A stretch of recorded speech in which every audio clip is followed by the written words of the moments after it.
pengantar saya mungkin kalau ini memang kuliah filsafat adalah pertanyaan saya, siapa yang tidak pernah berfilsafat? Seluruh manusia pernah berfilsafat, yaitu ketika dia sudah bertanya pada tingkat radik, pada tingkat akar. Setiap pertanyaan yang radikal, yang radik pada tingkat akar, itu adalah pertanyaan filsafat. Jadi kalau tadi misalnya, masa penjaga kuda bau bayi, kenapa karena dokter berpikiran sempit, berpikiran ini, dikasihlah dia minyak, padahal bau bayi itu menarik, apalagi pegang kulit bayi itu. Nah,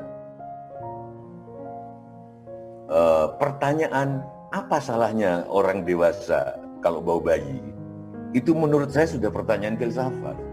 Apa salahnya tukang kuda itu bau bayi? Karena bau bayi menarik. Kenapa kita keberatan? Nah, mahasiswa kedokteran yang bertanyanya ke situ, itu dia sudah berfilsafat. Makanya setiap dokter istilahnya PhD, Doctor of Philosophy. Di teknik sipil dokternya adalah PhD. Pada tingkat doktor, pada tingkat Mbak Ani yang S3, pertanyaan-pertanyaan tentang beton, misalkan di teknik sipil, jembatan, itu tidak pasirnya apa, bajanya bagaimana, tapi mengapa pakai baja itu? Itu sudah pertanyaan radikal, Doctor of Philosophy, pertanyaan filsafat.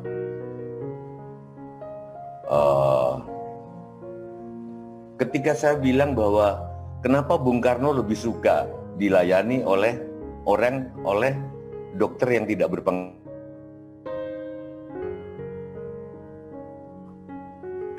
tulisan di Cindy Adam,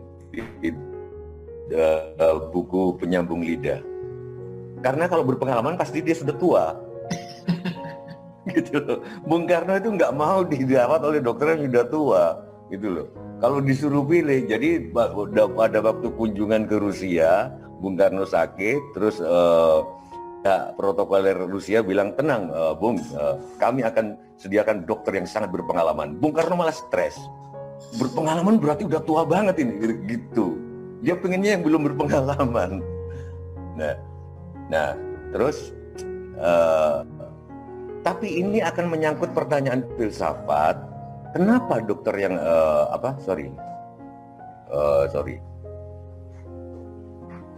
ini sebetulnya tidak harus berarti seksualitas, Mbak Ani, gitu loh. Tapi umumnya dokter yang berpengalaman itu dia punya ilmu pengetahuan yang tinggi tentang suatu penyakit, tapi dingin, nggak ada ekspresinya. Itu karena mungkin bertahun-tahun ngadepin orang mengeluh, bertahun-tahun ngadepin keluarga pasien yang tegang, sehingga akibatnya dia kayak dosa itu loh, tiap hari kena dosa, akibatnya jadi debu di dalam hati, sehingga kalau dia melakukan itu lagi, dia nggak ngerasa bahwa itu dosa.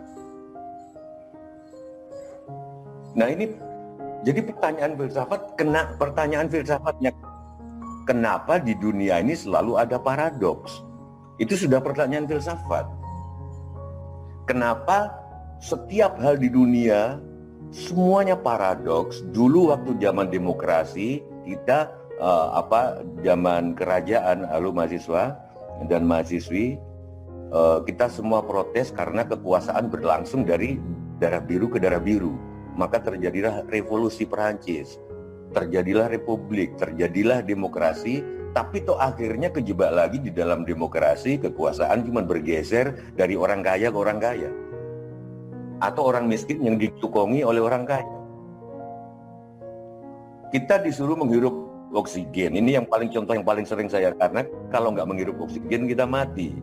Pada saat yang sama dengan menghirup oksigen, kata para ahli, sel-sel kita menua lalu mati, sehingga kematian sudah berlangsung pada saat kelahiran sebetulnya. Nah, kalau kenapa kok terjadi paradoks? Itu sudah pertanyaan filsafat. Kenapa kok nenek moyang kita mengatakan bahwa hati-hatilah terhadap dua hal? Karena karmanya keras, walaupun mungkin Mbak Ani nggak percaya karma. Percaya, apa dua hal yang karmanya keras itu? Yaitu pendidikan dan kesehatan. Kenapa? Nah itu sudah pertanyaan filsafat, teman-teman. Mungkin ya kalau bagi saya yang lebih keras kesehatan. Kalau pendidikan misalkan aku pengen menyekolahkan aku di sekolah di UMJ gitu loh. Terus UMJ kedokteran minta misalkan 200 juta atau apa. Misalnya gitu loh. Seperti umumnya kedokteran aku nggak tahu gitu loh. 200 juta lah katakanlah. Aku kan masih bisa milih. Aku sekolahin atau enggak. Aku jual rumah atau enggak. Aku jual tanah atau enggak. Tapi kalau dokter sudah ngasih resep yang harganya 5 juta atau 6 juta, ditebus atau enggak, itu sudah enggak pakai pikiran. Harus aku tebus. Kasarnya aku jual diri pun aku lakukan. Kasarnya. Mungkin karena itu leluhur mengatakan bahwa hati-hatilah pada bisnis pekerjaan kesehatan dan pekerjaan pendidikan karena karmanya sangat keras.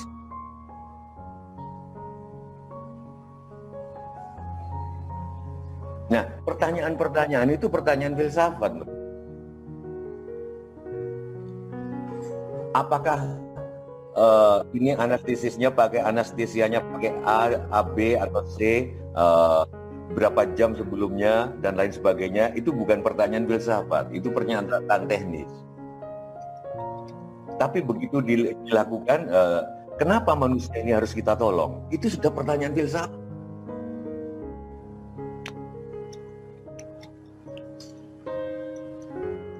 Jadi